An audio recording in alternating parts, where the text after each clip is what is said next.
Hi all, welcome to Blasters arena. വരുന്ന ഫെബ്രുവരി 14-ാം തീയതി ISL ആരംഭിക്കും. 14 ക്ലബ്ബുകളും പങ്കെടുക്കും എന്നുള്ള പ്രഖ്യാപനം കേന്ദ്ര കായിക മന്ത്രിയായ മൻസുഖ് മാണ്ഡവ്യയാണ് നടത്തിയിട്ടുള്ളത്. ക്ലബ്ബുകളുടെ പേര് പോലും നേരാവണ്ണം വായിക്കാനറിയാത്ത ഒരു കായിക മന്ത്രിയാണ് ഇത്തരത്തിലുള്ള ഒരു പ്രഖ്യാപനം നടത്തിയത്. അതിൻ്റെ വീഡിയോസൊക്കെ എക്സ് ഉൾപ്പെടെയുള്ള സാമൂഹിക മാധ്യമങ്ങളിൽ വളരെയധികം പ്രചരിക്കുന്നുണ്ട്. ഏതായാലും 6 ക്ലബ്ബുകൾ ഇപ്പോഴും ISLൽ പങ്കെടുക്കുമോ എന്ന കാര്യത്തിൽ ഒരു അന്തിമ തീരുമാനം നൽകിയിട്ടില്ല. കേരള ബ്ലാസ്റ്റേഴ്സ് ഉൾപ്പെടെയുള്ള 6 ക്ലബ്ബുകളാണ് കൂടുതൽ ക്ലാരിറ്റി ഓൾ ഇന്ത്യ ഫുട്ബോൾ ഫെഡറേഷനോട് തേടിയിട്ടുള്ളത്. ഇതിൽ ഒഡീഷ FC ആണ് ഒരു വ്യത്യസ്തമായ ലെറ്റർ തയ്യാറാക്കിക്കൊണ്ട് ഫെഡറേഷന് ഇപ്പോൾ അയച്ചിട്ടുള്ളത്. അതായത് ഒഡീഷ FCക്കാണ് കൂടുതൽ ഡിമാൻഡുകൾ ഇപ്പോൾ ഉള്ളത്. എൻട്രി ഫീ ആയിക്കൊണ്ട് വാങ്ങുന്ന 1 കോടി രൂപ അത് ഒഴിവാക്കണം. കേന്ദ്ര ഗവൺമെൻറ്റിൻ്റെ സപ്പോർട്ട് ഇവിടെ ആവശ്യമാണ്.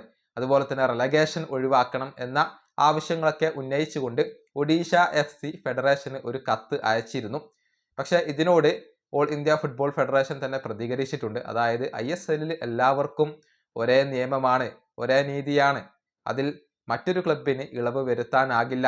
അതുകൊണ്ട് തന്നെ ഒഡീഷ FCയുടെ ഈ ഒരു നിബന്ധനകൾ അംഗീകരിക്കാനാവില്ല, ഈ ഒരു ആവശ്യങ്ങൾ അംഗീകരിക്കാനാവില്ല എന്നാണ് ഓൾ ഇന്ത്യ ഫുട്ബോൾ ഫെഡറേഷന്റെ പ്രതിനിധി പറഞ്ഞിട്ടുള്ളത്. ടൈംസ് ഓഫ് ഇന്ത്യയുടെ മാർക്കസ് മെർഗുലാവയാണ് ഇക്കാര്യം റിപ്പോർട്ട് ചെയ്തിട്ടുള്ളത്.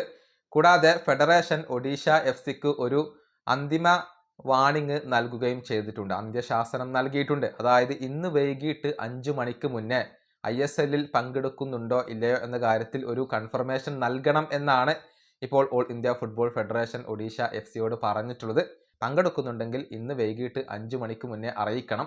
അതിന് സാധിച്ചിട്ടില്ലെങ്കിൽ ISLൽ നിന്നും ഒഡീഷ FC പുറത്താകും എന്നുള്ളത് മാത്രമല്ല, പിന്നീട് അവർക്ക് I-ലീഗിൽ കളിക്കേണ്ടി വരും. അടുത്ത സീസൺ I-ലീഗിൽ കളിക്കേണ്ടി വരും. പിന്നീട് ISLലേക്കുള്ള ഒരു മടക്കം ഒഡീഷ FCയെ സംബന്ധിച്ചിടത്തോളം ദുഷ്കരമായിരിക്കും. ഇതിപ്പോൾ ഒഡീഷ FCക്ക് മാത്രമല്ല ബാധകമാവുക, മറ്റുള്ള എല്ലാ ക്ലബ്ബുകൾക്കും ബാധകമാണ്. ഇന്ന് വൈകിട്ട് 5 മണിക്ക് മുന്നേ ഈയൊരു ISLൽ പങ്കെടുക്കുന്നുണ്ടോ എന്ന കാര്യത്തിൽ ഒരു അന്തിമ കൺഫർമേഷൻ നൽകേണ്ടതുണ്ട്. ഏതായാലും പ്രശ്നങ്ങൾ ഇപ്പോഴും അവസാനിച്ചിട്ടില്ല.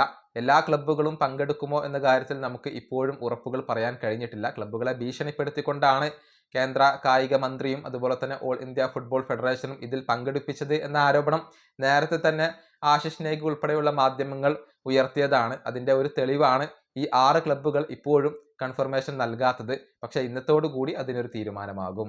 ഈ വീഡിയോ അവസാനിപ്പിക്കുന്നു. അടുത്തൊരു വീണ്ടും കാണാം.